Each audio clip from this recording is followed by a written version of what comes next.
The Rockpile Report, the pettiest, hardest drinking Bills podcast. Welcome, everybody, to another edition of the AFC's Roundup podcast. I'm your host, Bill season ticket holder Drew Gear. That's my producer, Chris Kruger. We've got Ryan Lasel from Rock Sports Network in studio with us tonight. And we're talking about Week 10 in the AFC East. And I swear to God, there might not be a sadder bunch of sacks to be had anywhere in football. We all took one right in the chops this week, and it sucks. It's a terrible place to be, but as Schadenfreude does, you want to revel in someone else's misery, even if it's only to help you forget your own. So I feel like with that, we might as well just bring in tonight's first guest, Mr. Christian Simonelli, here to talk to us about the Patriots' 10-6 loss to the Colts over in Germany this weekend. Christian, did you get up early for this nonsense? Not only did I get up early, but I did not go to my daughter went to a 9-month-old daughter went with my wife to it's called a crawling camp, and you go with a bunch of other parents to a crawling camp. And I said no. I got the game. I said, I got the game. The crawling camp was at 11, and then my wife came home and she said, "You should have came." Just looked right at me as soon as you come into she goes, "You should have came." And I go, "Yep." Totally missed out. Measly 6 points, got up for that level of suck, crossed the pond. There's a new level of low, and we're in it right now. We are way beyond the losses to the blowout losses to Dallas and the Saints. This is as bad as you can get right now.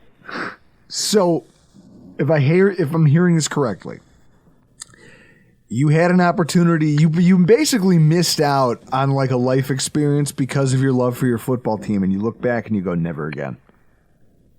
Pretty much, yeah. Much like you, if it was true. Did you really leave Monday? The other night, like in the first quarter. We left in the second quarter. Chris and I left before Dalton Kincaid scored. We left before Dalton Kincaid scored his first. Okay. Yeah. No. Because I've gotten like what you're realizing right now is I've realized my life is really short. Right? I only have so much time on this earth, and if I'm going to allocate my time, I want to do it to things that benefit me, not things that are just here to suck all the life right out of me. And I bailed, and you didn't. You hung in the pocket and took this beating. So let's talk about it. Now, I saw a GIF on Twitter that was two clowns fighting in a parking lot. And somebody was like a live look at Mac Jones and Bailey Zappi trying to be QB1 for the New England Patriots. And it was one of the funniest things I've seen in a long time. I saw it too. It was very funny. Do they have an answer to this problem anywhere on the roster today? No, not at all. The guy that in Bailey Zappi that they brought in, they cut in August. And they essentially left the team with one starting quarterback in Max. So no, Will Greer, I know nothing about him. I know nothing about him, but what I do know is he can't possibly be this bad. No, from what I read, like people in Dallas say that he apparently is a little bit better than Bailey Zappi. I don't know. I just, at 2-8, you get the stuff that starts happening like with Jack Jones getting released, which was long overdue. And getting picked up by the Raiders. Of course, the Raiders. I mean, I know we have a relationship with Antonio Pierce, but still, it's the Raiders. Naturally, you get a gun charge, go to the Raiders. But he just, it's so bad. Like they have no answer, and take away, baby. Top 3 pick. Right now. So let's keep it going. The way that game unfolded, like first of all. I thought it was okay. 3 of the first drives for New England ended on a 3rd down sack and a loss of yards. Right. 3 of the first 4 drives. Just, hey, we got a pass. Must have situation. Sack. Yeah. The offensive line has really just deteriorated for you guys at this point, right? It really has. You see snippets of the right side of the line with Owenu, and so this week, and particularly in the running game, playing well. But look, I'm not defending Mac, but everything around him is just awful right now. And it's just this ball of misses in drafts and misses in free agency that's all just come together in this perfect storm just to create 2-8. I mean, what you are, this is what you are. Bill Parcells said a long time ago, your record, says we are what you are. And that's what we are. I mean, we're 2-8. And the offensive line, the problem really does start in the trenches here, in the offensive line, first and foremost. I know the run defense played well. I still do not see, with the exception of Barmore, who was balling out. I mean, there's really nobody else on that defensive line that is playing well. And Keon White here and there, you see flashes. But the offensive line is a major issue. Though. Like, you can't expect a second-round draft pick at rookie or a late first. Right. Second, yeah. You can't expect him to come in and just be the difference maker. Like, that's not reasonable. So you're looking at a line that lost Judon, which was its most productive player. And beyond, now the real lack of depth there has been exposed. The same way a lack of depth got exposed to wide receiver. Kendrick Bourne gets shoved into the doghouse by Bill Belichick. And the next season he's forced to rely on him because he built a wide receiver room where somehow the guy you hated is your best wide receiver. And then he gets hurt. And you go, fuck. Well, we're right back to terrible again. In fact, we're a new brand of terrible. Years ago, they were so good at always having and taking a shot on a guy, whether it was like Chad Ochocinco or Albert Hainsworth, and you could say, gee, okay, if he works, great. But if not, fine. Because the rest of the roster was so talented it could support that guy. And the coaching was so talented it could support that guy. You're no longer there. Now you're a team that has 6 points through 3 quarters of a game. Like, the offense has zero flow. Like, there's nothing here. If I could have crawled inside Billy O'Brien's body on that sideline when he was giving it to Mac when they were sitting on the bench, I mean, it was just, that was like the snapshot of the culmination of Patriots Nation. He finally blew up on him. Like, maybe he's blown up on him in practice and stuff, but I haven't seen it on the sideline in games. Like, and they call him, the tea kettle, because that's what years ago he had that famous sideline blow up with Brady in a game against Washington in 2011, I think it was, and he was screaming back and forth. That's what this was like. It was, okay, kid, enough is enough. Like, what are you doing? The guy's wide open. We drew it up perfect. Gesicki's wide open. Why are you throwing the ball like a shot put? Why are you throwing a ball like a shot put? Once again, off your back foot, which he's broke. Like, Mac is broke. And I think he's taking his last snap as a quarterback on this team. I just don't see how you come out in 2 weeks against the Giants with him under center. I just don't. I mean, you benched your embarrassment for this organization. You benched your first-round draft pick quarterback in crunch time, with the game still there for the taking and on the line.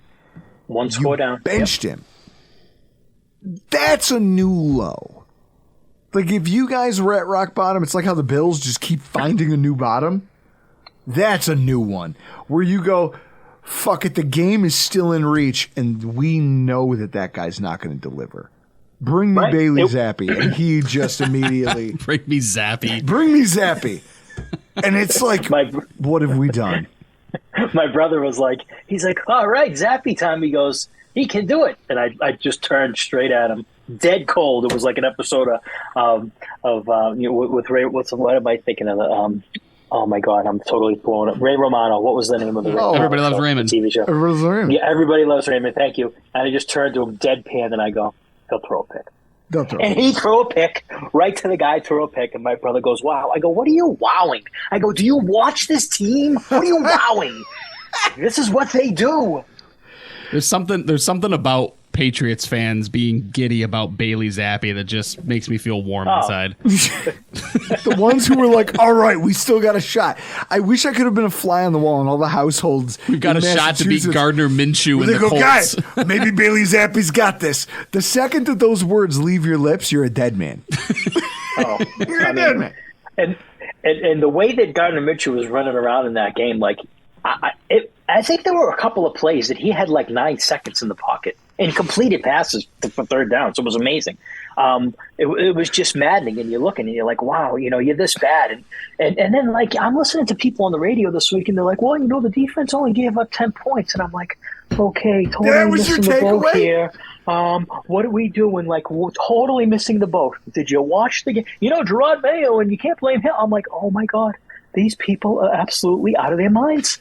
What are you doing? Like, this whole team is one giant dumpster fire, and you're talking about the defense only giving up 10 points. Like, it's just like Bills fans who don't know how to be good. It's what like I'm Patriots fans don't know how to be bad. I'm like, you. Right. I'm literally right now listening to you say this. It's like that GIF. You, me, same. I'm listening to my own fan base going, well, the defense really did hold them there, and we should have. What are we talking about? You had 4 turnovers, and they only turned it into 6 points, Drew. It is funny on Twitter, though, like when you see Bills fans and everybody's chirping about how the defense is keeping them in these games, and they are. Like, they've had the injuries and all that, but it's everything else: the coaching, the offense, the just not being dialed in when you need to be, the 12 men on the field, all that stuff.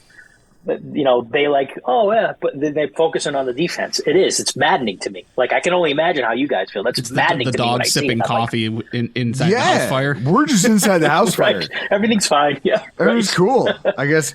See, now me, I'm just laying on the floor. I'm already drunk and passed out. I'm going, the house is on fire. Fine. I'm going down with the ship. Doesn't matter. Fucking bring it down. It just collapses the whole thing. I don't care. In some ways, I think we're actually very similar in that we have defensive head coaches that are really holding back the offense. I think, I don't want to say like it's similar, but it kind of is. It's almost like it's a theme that when you resign, look at the AFC East. When you resign yourself to a defensive head coach, it's really hard to be successful in the big picture. I'm just saying. Now, as we kind of wrap this up, we've talked about this all season. Just the Bill Belichick thing. Like, at this point, this man is being embarrassed on a weekly basis. And I don't care about his legacy as much as I care about, like, I as an outsider, I have the ability to look at this with some clarity and go, if I'm an owner of a team that knows that most of my fan base is slowly but surely getting to the realization that the guy we gave full control to, not great. He's made, to your point, it's not just one or two things that have gone wrong. What you guys are experiencing in this now 2-8 season is a culmination of all of the poor choices that were made over the course of the last 3 to 4 seasons. It's a culmination of your idea. You went out and got Devontae Parker. First of all, you voluntarily traded for him, and then you extended him. Okay. You invested cap in that guy. Then you decided to go out and decided to bring in Kendrick Bourne, who then rubbed your coach the wrong way, and he basically minimized his ability to contribute for a long time. He drafted a quarterback in the first round and then failed to give him a real offensive coordinator who could groom and grow him. All of these decisions, all of these failures are snowballing one after the other, until you're a 2-win football team. It's the thing that I, as a Bills fan, don't want to see. I don't want to wait for my team to stink before we make a move. My question is there any conversation taking place within the local media, within the fan base? You obviously talk to more Patriots fans than I do. Mm-hmm. Has this started to become a groundswell of we need better, and it has to get better soon? The prevailing wisdom is that despite the fact that how bad this year has been, and despite the fact that how bad the past 3-4 years have been with no playoffs, no wins, that let them finish out the year and wipe the slate entirely clean. Don't keep any remnants of Gerard Mayo, his kids, anything. Wash it all away in the offseason. Don't do him dirty by firing him in the middle of the year. Doesn't really accomplish anything. Even if you stick Mayo in there, you're really not putting Mayo in a full position. If you really believe Mayo can coach, you don't need to see him coach this crap. If you really think he's the guy, which a lot of people do, and I got nothing against Gerard except the fact that he's under Bill. And I don't want that. I want fresh. You want new. What you don't want is another defensive head coach. You don't want a former defensive player who to become a head coach and be another defensive guy. I don't. And you can bring in Ben Johnson from Detroit, who I think is going to be a head coach. I don't think he would come here for a lateral move unless you paid him a ton of money. But even then, I think that's a guy who wants to be a head coach. That's the prevailing wisdom. For everything the Bills done, now, they mutually, him and Kraft mutually part ways at the end of the year. And as far as where he'll go, I mean, Gary Myers has been tweeting stuff. People have been tweeting stuff. LA as a potential landing spot. Dallas as a potential landing spot. There's some team out there that's gonna not really look at the last 4 or 5 years and say it's Belichick, it's 6 rings. I have a team, whether it's a young team, whether it's Justin Herbert or whether it's say Dallas doesn't get over the hump and you got Dak. That if I put Bill in there, he can get us over the top. And then the question becomes, how does he get out of the contract here? Does Robert get compensation? Do we get compensation, second round pick, whatever, just like he did years ago with the Jets? Mm-hmm. So that's sort of the thought. And I'm on board with that. Like, I didn't want him coming back this year. I told you guys in August, I wanted him gone after what he did to Mac last year with the offensive coordinators, putting Patricia and Judge in there. And I thought it was time. But I didn't expect it to get like this. Like, I didn't. I don't think anyone expected this. No one expected it to be this bad. And make no mistake, like, this is off. Like, they're just not good. Like, they're just not good. And that's it. You're saddled with a not good football team, and the only way out is to rebuild. But you can't rebuild when the old architect's still hanging around, having all the control over what the blueprints look like. So with that in mind, I don't envy what your franchise is about to go through, but at the same time, Ryan, could we agree that sometimes it might not be the worst thing in the world?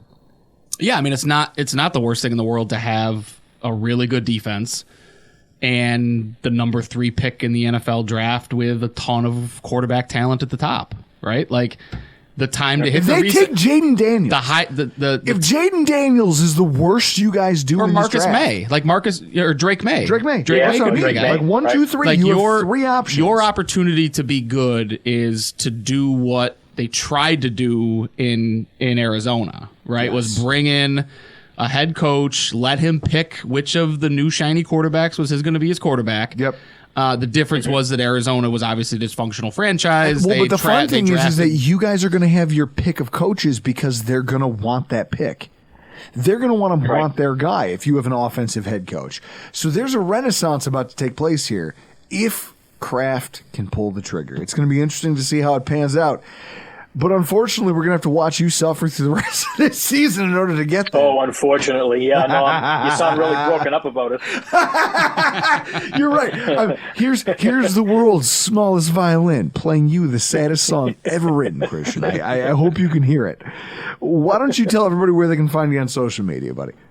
You can find me at Chris with the TIAN on X. Give me a follow. I'll give you a follow back. And best of luck, boys, with Joe Brady. Ryan, it is fun. Just getting to make, like, punching down is always fun, isn't it? It is. So as we move forward with tonight's show, now obviously Scott Mason, play like a Jet, not here to talk to us about the New York Jets, as he was on the preview show, but they did lose to the Raiders 16-12. That was an ugly game. And that's the thing. Like, they took Vegas to the wire, but ultimately Zach Wilson's mistakes just relegate this team to a 4-5 record. The game was ugly. I passed out on the couch trying to watch it, but just ultimately too tired to care. Just care. There's no care involved. I was like, I know how I'll stay awake. I'll do podcast prep. Nah, that game sucked so bad I just zonked out. I looked up the ending when I woke up, and what I saw was a bad quarterback play versus bad quarterback play. It ultimately was going to come down to what team could make a splash play. That's it. And the Raiders made it. The Jets didn't. That Robert Spillane interception. And it's a terrible play by the quarterback. But absolutely. But it doesn't matter. The teams literally opened the third quarter swapping negative yardage drives. They come out of halftime. You're like, well, that was a crap half of football. If I had stayed up, do you know how furious I would be to watch both of them lose yardage and then punt? I don't know how Jets fans do this. Like, Chris, either their livers are just stronger than mine, or they don't drink. You have an iron liver. They don't drink. Like, I just think about, like, that game was the movie Dinner for Schmucks, except it was a football game, and I'm not sure whether the teams involved or the people who stayed up until the end are the real dummies. Like, I don't know who is the schmuck in this. I just know that the NFL was Paul Rudd's character. Yeah. The NFL was like, hey, I'm bringing two idiots to this party, and we're going to see which one of them can fuck this up worse. Turns out it was the New York Jets. Their offense hadn't scored. Okay, so first of all, they scored their first opening drive points. They scored their first opening drive points of the entire season. It's week 10. Yeah, and it was a field goal. And it was a field goal. They haven't scored a touchdown since the first quarter of the Giants game. Right? Like, how do you not score a touchdown? Like, up until halftime of that game, no touchdowns. Going back to the Giants game. Yeah. What? 11 quarters of end zoneless football? What are we talking about here? This isn't real. No. But so it shouldn't shock you then if we're going to have a Jets conversation real quick. According to SB Nation polling, which SB Nation still gets a lot of run, neither Robert Saleh nor Joe Douglas have more than a 56% approval rating as head coach or GM as of today, according to the fan base. And then when they extrapolated that out onto Twitter, the number dropped, and actually neither one of them passed 52%. Wow. Now, given the state of everything beyond Aaron Rodgers, which was completely out of their control, everything else they're experiencing now is a symptom of something. It's kind of like we just got done talking to Christian about. This idea that the problems that you're faced with are your fault. What it is it's a culmination of decisions you've made. The ball of wax started rolling and picking up more things, and stuff started. One bad decision sticks to another one, sticks to another, and all of a sudden you've got a ball and it's rolling downhill on you really quickly. When you look at this staff, do you think it's fair to have that poor of a view of Robert Saleh and Joe Douglas? I think it's largely because of their staunch support of Zach Wilson, right? Like, it's the not just the fact that they continue to trot him out there to play, but the fact that they're verbally supporting him and not, saying things like he has to play better. Like, Saleh's come out and said, I don't think he's playing bad. Whether you believe that or not, that's not what the Jets fan base wants to hear, right? Like, you can't come out and say Zach Wilson hasn't played that bad when the team is losing football games. If I were to have heard him say that out loud to me, my immediate thing would have been I would have gone to Joe Douglas and been like, hey, remember the movie A Clockwork Orange?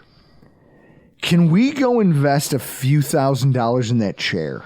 And he goes, what? I go, no, that chair at the end of the movie, like when they're strapping guys down and forcing them to watch things until like it changes their mindset. Can we just force this tape into Robert Saleh's eyeballs? You don't think this is bad? And if he still says no, then you fire him into the sun too. You jettison them both as quickly as, like, you get rid of him the same way you're going to get rid of Zach Wilson. He can't possibly believe that. Well, that's who Saleh has been, right? He's been a player first guy. He's doing the defensive coach thing who doesn't really understand offense, and he's going, listen, that's my guy. That's right. We've joked about it. I think that he speaks, and I'm starting to believe he may actually think the way that the writers for the Fast and Furious franchise thought Vin Diesel should talk. Yeah. Like, this is what a tough guy would say.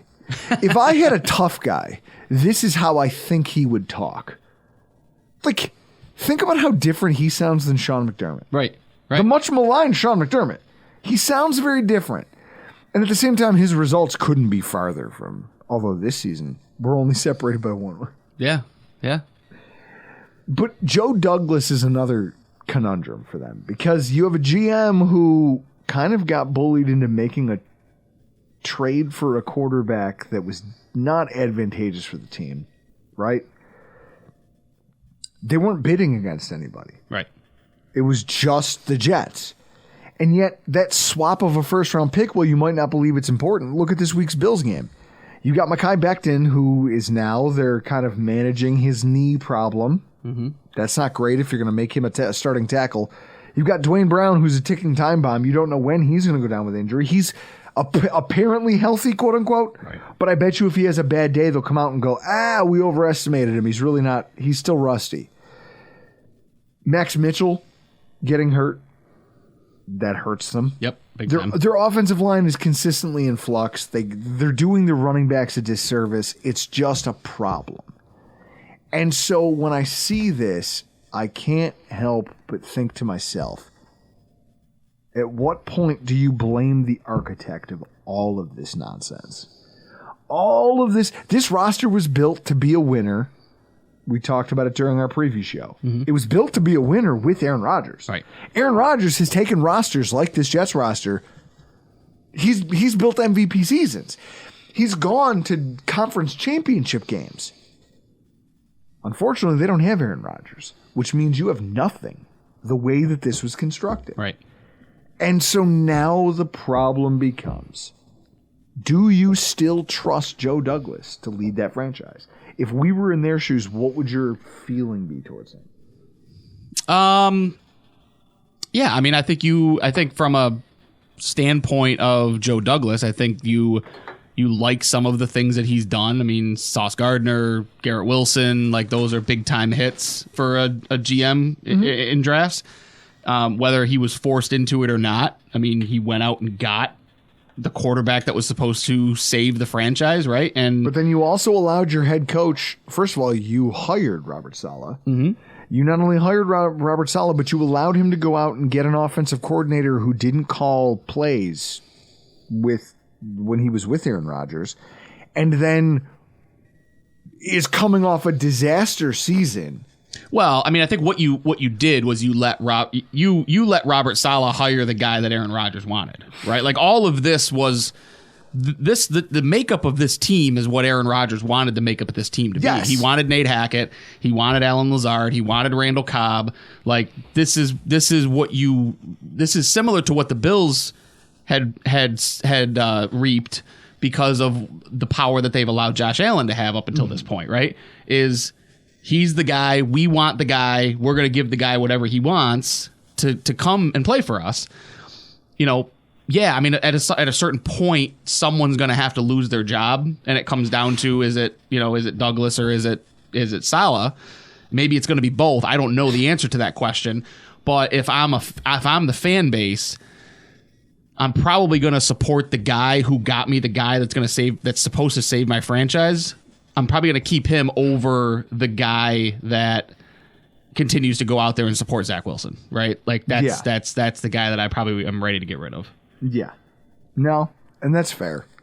It's going to be interesting to see how this goes, especially if they lose to the Bills, which I'm not willing to...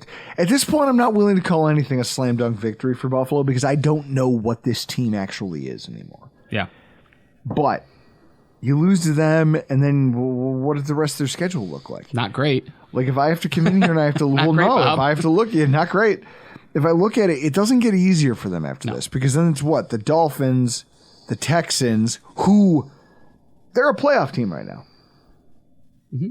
The Falcons. The Falcons have a decent defense, and they have running backs that can run the ball. Fighting. In 4 games, they play 1, 2, 3 current playoff teams, and a team that's scrapping for a spot. Mm-hmm. They could get absolutely eviscerated over this. Yeah, absolutely. Over the span here, they could get destroyed. And if you find yourself as a 4 and we'll call it 9 football team. Yeah, because you've already lost 2 straight. So if you lose to Buffalo, that's 3 straight. And then you got the Dolphins, that's 5 straight or 4 straight. Then you got the Falcons. Like, it's not... yeah, I mean, your schedule doesn't get better for a team that doesn't have a quarterback. Yes, and that's it. They don't have a quarterback. They don't have strong coaching to overcome the quarterback loss, and ultimately that's why they are where they are today.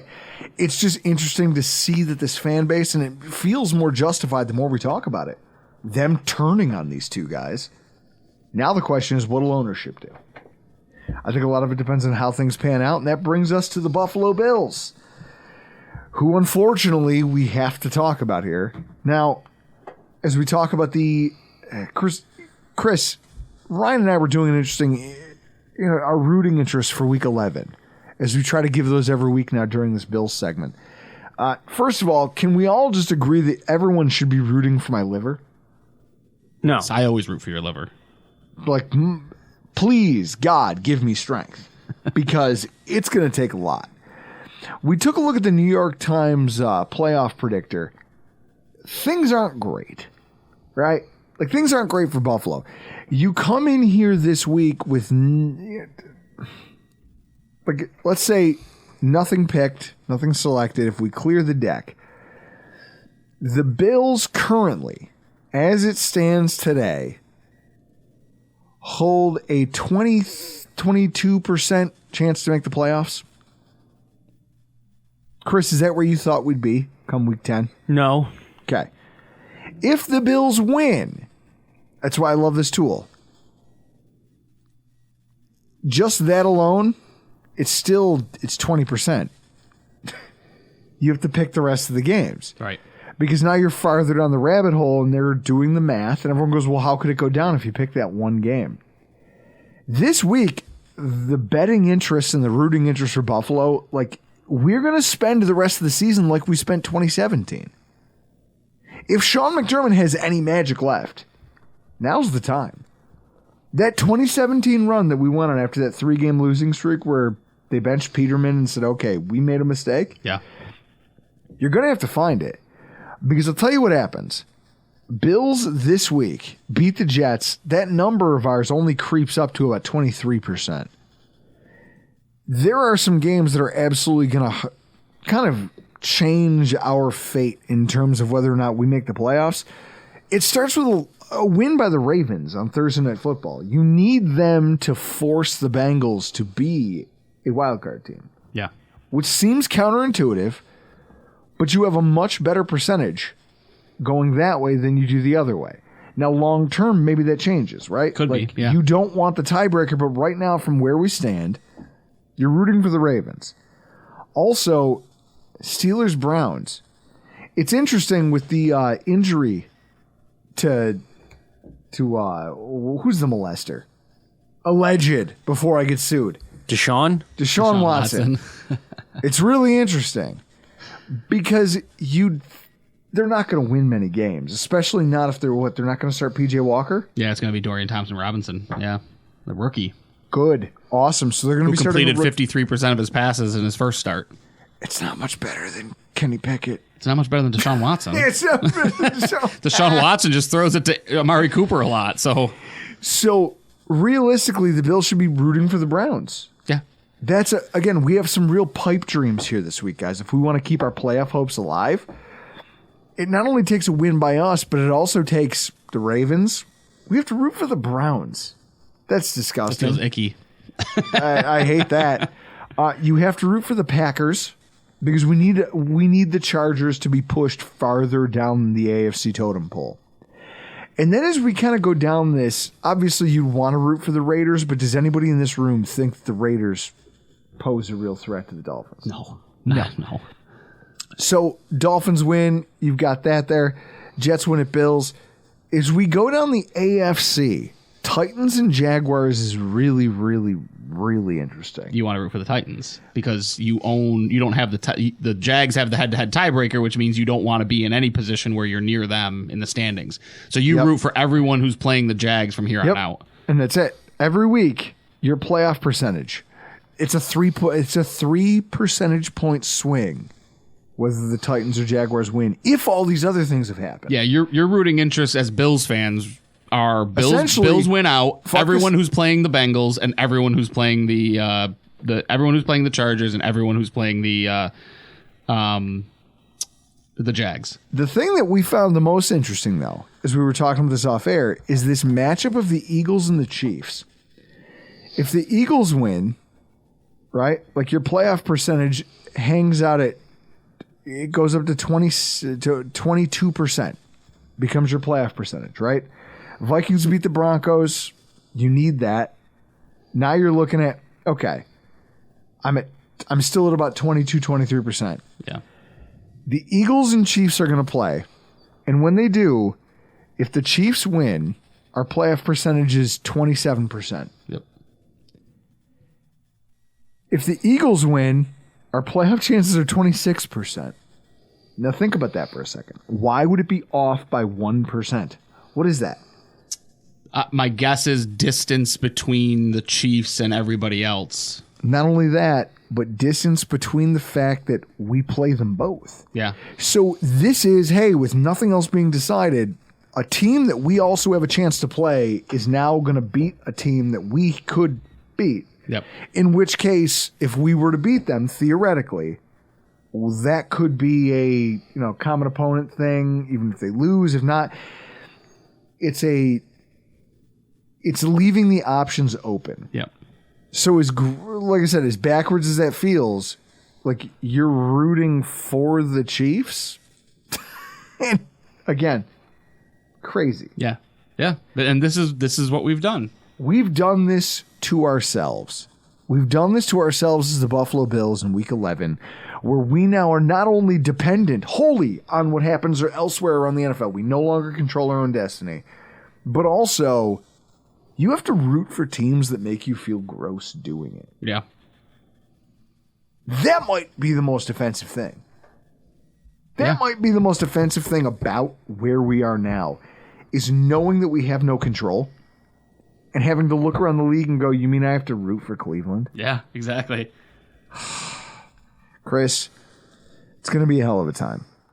And so as we close the program, we are unfortunately obligated to end with the team that leads the AFC East for another week. That is your Miami Dolphins. And we welcome to the program Mr. Arteaga, who represents a fan base, maybe the only one in the entire AFC East that has anything to be fucking thrilled about this week. Alf, how you doing? Oh, spectacular. Yeah, are you? Are you? The Dolphins somehow had one of the greatest weekends in their history. Okay. And they didn't play a game. That was one of the most glorious weekends. The only thing that went wrong was that the Steelers won, but let's face it, who the hell cares about the Steelers? I'll tell you who. The Bills, because we're currently behind them in the standings. Oh my God, I'm two-fisting now, Elf. This is what you people Do you remember like 4 weeks ago? Well, actually, more than 4 weeks ago, I told you there's one dangerous spot for the Bills at home. I was wrong. You had a couple of other difficult games, but yeah, I really thought that Broncos team, with the way that their defense is constituted and the way that they were going to play, I thought that they were going to be a threat. Of course, that was before the Dolphins scored 70 points on them. Yeah, well, it is evidence. There are no substitutes for good coaching in this league. That's what we're all learning. I mean, I think if anybody's taking anything away from the entire show tonight, as we talk about what's gone wrong in the AFC East for most of our teams, outside of the Dolphins, it seems to be coaching. Like, this is the thing. You can put as much talent as you want on a roster. If you don't have the coaching, most of that doesn't matter, because there's very few players who can win in spite of that. They're just now. Let me ask you this: how many more calamitous events have to happen before Sean McDermott fires himself? I'll be dead by then. You don't have to worry about that. I'll be floating. Floating down the Niagara River in a barrel. Because it seems to me like he's waiting for the 13-second fiasco cost your special teams coach his job. Then Leslie Frazier has to spend more time with his family the following year. And now Ken Dorsey gets the axe. Now, did Ken Dorsey deserve to get the axe? Well, for all of our listeners who listened to this week's recap show, we did a deep dive on that exact topic. So the answer is, I don't know, TBD. Let's see. Because just when we think we've found rock bottom, Elf, there's still like another level. It's like, no. We can keep going. There's another basement to be dug here. Oh, rock bottom is getting swept by the Jets. Then make no mistake. That's rock bottom. Make no mistake, that's rock bottom. It's getting swept by the Jets. What about swept by the Patriots? Well, that's worse, but that ain't happening. You lose to the two of them. Let's be a little realistic. But that's the thing. You don't know that. Nobody knows anything now, Elf. We're through the looking glass at this point. So as we get to the Miami Dolphins, still in control of the AFC East. And it's interesting when you look at the way your schedule lines up, because the one thing that any snarky Bills fan has had to say to anybody from the Dolphins fan base at all over the last month and a half has been the just constant, hey, well, at least you guys haven't beat a team that had a winning record, or you haven't beat a plus 500 team since blah, blah, blah, blah, blah. Well, the good news for Dolphins fans is you guys don't have any more. You have like one team that has a winning record left on your schedule. Two, actually. The Cowboys and the Ravens. Everyone else is a bunch of chumps, including the Buffalo Bills as of today. So the frustrating thing about this, for everybody who's cocky or every Bills fan walking around with the attitude of, it's okay because they'll figure it out. They always do. What you don't understand is that you're not only no longer in control, but you have to run the table through one of the most difficult stretches of a schedule I can recall in a very, very long time. You were supposed to be using some of these games to pad your stats, to pad your record in advance of this incredibly rough stretch of football. Meanwhile, the Dolphins have they've weathered their storm, right? They've taken their bumps. They've lost the games to the Chiefs. They've lost the games to the Eagles, all of which were, except for the fourth quarter of that Eagles game, were close games. Now you guys are going to hit a stretch where your team is getting the healthiest it's been all season. And at the same time, you have one of the softest schedules. That has to have you feeling really comfortable about your postseason odds, right? Absolutely. And on Sunday, they will field a completely healthy defense for the first time this season. And Devon Achane is coming back, although Coach McDaniel was not revealing anything as far as how much he's going to play, but he's practicing, which means he will play on Sunday. So Devon Achane is back. The only injury concerns are at guard. We lost Isaiah Wynn. Robert Hunt will not play on Sunday. Some are speculating that that's because they play the Jets 4 days later on Black Friday, so they're going to need their in my opinion, all-pro guard to deal with Quinnen Williams. So they're probably holding him out against the Raiders. But they have issues at guard. But if I told you that it's week 11 and the only injury issues you really have all year are your fourth wide receiver seems to be in flux, and you have an issue at left guard, you would take that, especially compared to last year when, they were playing some games with guys off the street and one healthy cornerback. They played the playoffs with two healthy cornerbacks against the Bills. Mm-hmm. They had Xavier Howard coming back from a groin injury, and they had Javon Holland, who's always seems to be healthy. Other than that, everybody else was off the street. It seems like everything's conspiring for the Dolphins. Like the script is really well written this year for the Dolphins. The script. It is one of the greatest, like it's one of the most hilarious things. Like, well, it's the script, but it's that kind of thinking that has so many Bills fans sitting here talking about this idea that, well, it's going to be okay.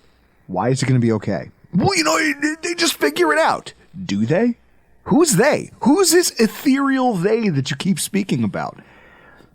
It's so frustrating, Elf, to sit here today after a week like this and to know that right now the Bills' best chance at making the playoffs at all comes through winning their division, and right now that looks like a pipe dream.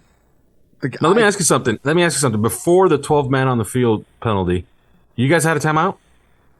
No. You did, right? No, we were all out of timeouts.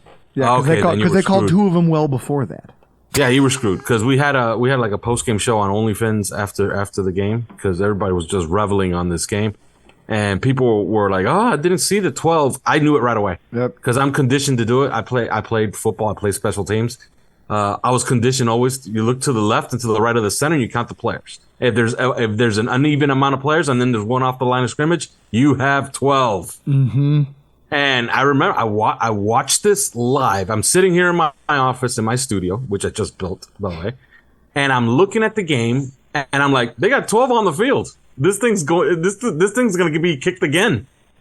And sure enough, when he misses it, I'm like, that's no problem. They're going to kick it again because there's 12 on the field. And sure enough, the flag just flew.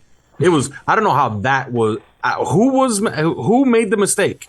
Who was on the field that shouldn't have been on the field? Because They say it was Leonard Floyd. Damar Hamlin was also out there. I mean, realistically, these are the things that shouldn't happen. And so now I think what's happening is all of the slander that was thrown around about the Miami Dolphins coach last year, when he had his moments, when there was questionable decisions that were made or what.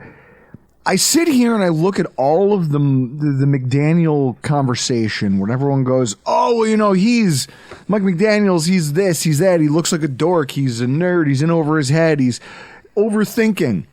Some of that might be true, but also he's winning. He's winning football games, and his team, by and large, looks like they know what they're trying to accomplish. Now, do they have lapses? Sure. It happens to most football teams. At the same time, there hasn't been this precipitous drop-off in what feels like faith, whether it be in the locker room, whether it be with his coaching staff and his coordinators. You're not seeing this level of dysfunction inside their building. And it couldn't be a starker contrast right now for as much shade as Bills fans have wanted to throw at the Miami Dolphins ever since he was hired last year. At this point, if you had to power rank in your mind as a third party, how do you rank the head coaches currently operating in the AFC East?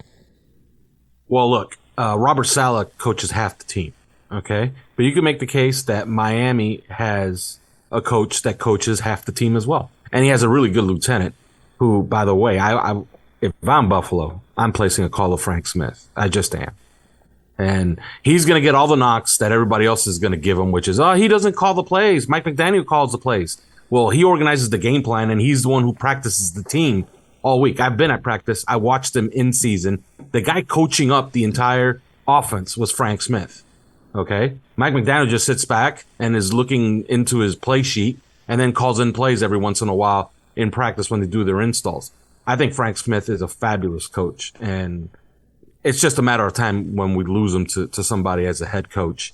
And he's another Shanahan guy, and those guys are hot, right? Like, those guys just, they come onto the scene, they do well. Kevin O'Connell, Sean McVay, it's the list goes on and on. Stefanski, LaFleur, like, they're all successful coaches. Everybody off of that Shanahan tree is pretty successful, so why not take another one, right? But if I had to rank them all, the Bills just look kind of dysfunctional. And McDermott, I always thought that was a bad look. Leslie Frazier is highly respected. Was that the moment? And that's what I want to see from an outsider's perspective. Was that the moment for you where you go, I've been around the NFL long enough. I've covered the NFL long enough. I've talked to people. I've seen coaches operate on the sidelines and in practice. When you see a guy who's regarded the way Leslie Frazier is exit the building, you go, okay, all right. Maybe you could buy Brian Dable. Maybe you could buy Heath Farwell, deciding mutually agreed to part ways. I can tell you this: he was not fired. Take that for what it's worth. Rick Dennison. You keep watching these things happen, and you go, either at a certain point you're bad at evaluating the people who you have working for you, or like people like this don't just walk away from that's building, a fact, by right? the way, because and I could give you a little insight on this. When Leslie Frazier stepped away, the Dolphins tried to hire him, even with Mike McDaniel around. They tried to hire him as a consultant for the defense, meaning I guess they were going to allow him. You mean to Vic Fangio? I guess he was going to pick the successor to Josh Boyer. Okay. They were going to make him a consultant on the defensive end, and then he was going to consult with Mike McDaniel to get his guy, whoever was going to take over at defense coordinator, and they were denied that. So that means that he was under contract to the Buffalo Bills, which means he was not fired. Okay, so this is it. So there it is. How many more? Like, when you see a guy voluntarily walk away after your boss steps on your toes, sure, whatever.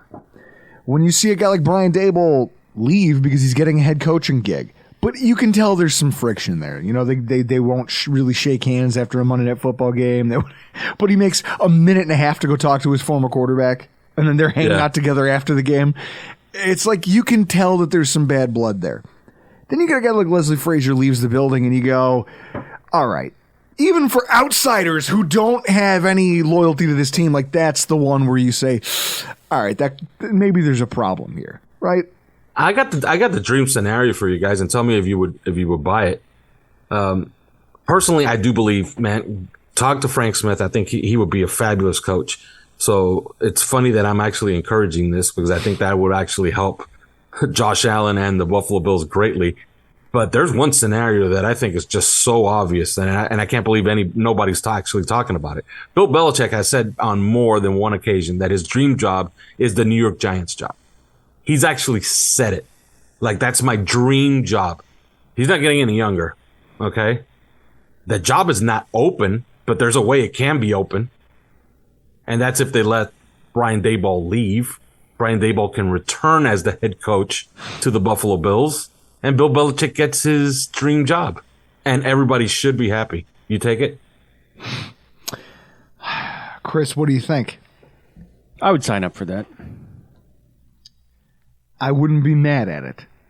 I guess the question would just be what's happening, right? Like, what's happening if you...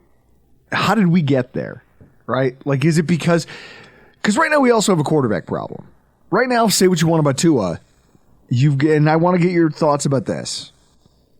Tua is a game manager. Tua is a system quarterback. Every aspersion that can be cast against Tua has been, some of them by myself. One of the things that I don't see right now, at least, with this Miami team, is that Tua isn't making the glaring, like he's not making, there are times where he's making a mistake, but they've been fewer and farther between than they have been in the past. And in fact, you could say that there's a lot of games where when things break down, you can't just point at the quarterback and go, that guy fucked that up. It's his fault. He did it. That's a terrible read. That's a terrible decision, whatever the case may be. And so with that in mind, it's like you have a franchise quarterback. Your job isn't to get people fired, right? Your job isn't to create glaringly negative plays or at least be involved in them on a routine basis. When you look at what's happening with our quarterback, you have to admit that some of that plays into the difficulties that our head coach, our much maligned head coach, is currently experiencing, right? Absolutely. We have this thing down here where, and my partner on the podcast, Chris Kaufman, has charted the turnovers that Tua's had as far as his interceptions. And after his interceptions, like, his passer rating just balloons up like 60 points. It's almost near perfect. Like, the drive following an interception, it seems like he understood what he did wrong, and now he's going to completely correct it. I think Josh Allen needs structure in his offense, and that's something that Ken Dorsey did not provide. Brian Daboll probably did. Mm-hmm. And I think you have to start there. He needs his guy. Once you're paying a guy in excess of $50 million a year, he is the face of the franchise. Okay? You can go anywhere in any corner of this country and you ask, and you say, Buffalo Bills. Two things are going to come to mind. Josh Allen, Bills Mafia. Jumping through tables might be third. Okay? Those are the three things that are going to come up. I think he needs his guy. And, you know, and it's not that it's a selfish thing. He's the quarterback. He's what powers that franchise. I was saying, yeah, they're going to have to rebuild some of this team, but it won't be painful. It won't be one of those. It wasn't like what the Dolphins did. The Dolphins completely tore down the roster to nothing, to the studs. Like, this will be a retool. You'll have different players. Maybe 14 and 13 wins are not going to be in the cards for next year, but 10 and 11 might be, you know, and the playoffs definitely will be. But they need a retool. They need a new coach, and that coach has to be Josh Allen's guy. It has to be a guy that completely agrees and has. Yeah, but here's the problem. Josh Allen's best interest at and heart. I will say this, as we kind of move forward, there's one thing for you to remember. Ken Dorsey was Josh Allen's guy. And this is where the danger lies in having, like, they constantly make the correlation between Josh Allen and a golden retriever. They're like, he's just this big ball of energy who he doesn't know what to, like, he's manic sometimes. What you need is a guy who can rein that in and make it work for you. You know, Mike Tyson's analogy about fire. Fire, if you can control it, it'll heat your house, it'll cook your food. If you don't control it, it'll burn your house down and kill you. We need a guy who can cook with Josh Allen. And unfortunately, there wasn't one in the building. And we're seeing that now. And so we just got to hope that whoever comes next isn't just Josh's guy, but it's a guy who knows how to cook with Josh. And I mean, that's about the best we can hope for, because you guys have found one in Miami. Now, you guys are going to have a ton of content over the next month and a half as we kind of It seems like the season didn't start that long ago, but we're already looking at the end, going, our next matchup's coming up. In between now and there, where can people find all of your content? Well, you can become a member of OnlyFans at onlyfans.gg/OnlyFans. That's on Discord. Or you could listen to our stuff on 3 Yards Per Carry. That's the number 3 Yards Per Carry. Anywhere you get your podcast. If you want to follow our Twitter account, you can go on Twitter or X at the number 3 Yards Per Carry, and everything's posted there. So any of our content is going to be on there, and you can just check it. Guys, it's been a lot of fun, but we got to get out of here. I'm Drew Gear. That's Chris Kruger. Thank you to all of our guests this evening. This has been your AFC's Roundup.